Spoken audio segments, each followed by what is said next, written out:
Бала деген акылдуу болуп жумушу болсо, ал кызды сүйдүрүп алышат балада да. Сен сүйлөшкөн кызың барбы? Жок. Жокпу?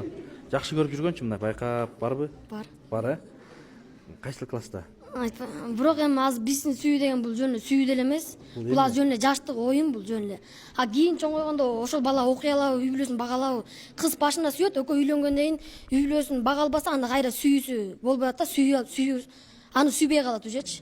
А эгер бала деген акылдуу болуп жумушу болсо, ал кызды сүйдүрүп алышат балада да. Жакшы сөз айтып аны сүйдүрүп алыш балада. Демек, бала мындай акылдуу, мындай читирбиди болуш керек, сүйрөп кете турган.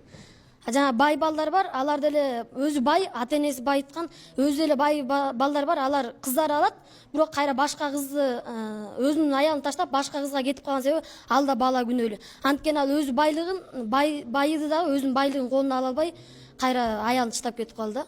Буга да бала күнөөлүү. Бала күнөөлүү. Сен жакшы көрүп жүргөн кызчы, ошол эртең буюрса чоңоюп, анан үй бүлө курганга колуңду сурасаң, сенчи? Анан ал башка жигитти жакшы көрсө, сен эмне кыласың анан? Кантесиң? Мен сүйбөгөндөн кийин сүйдүрүп алмак. Ал өз баланын өзүнүн иши да. А бала өзү кылыш керек, ал сүйдүрүп алыш өзүнүн проблема. Жакшы сөз айтып, ошол бала мамиле кылып атат, ошондой мамиле кылсаң, ал деле сени сүйөт да. Демек, балдар жакшы мамиле кылыш керек.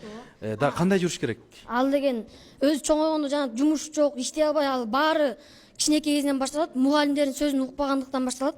Азыртадан мугалимдин сөзүн укпасак, кийин окуй албасак жумуш жок.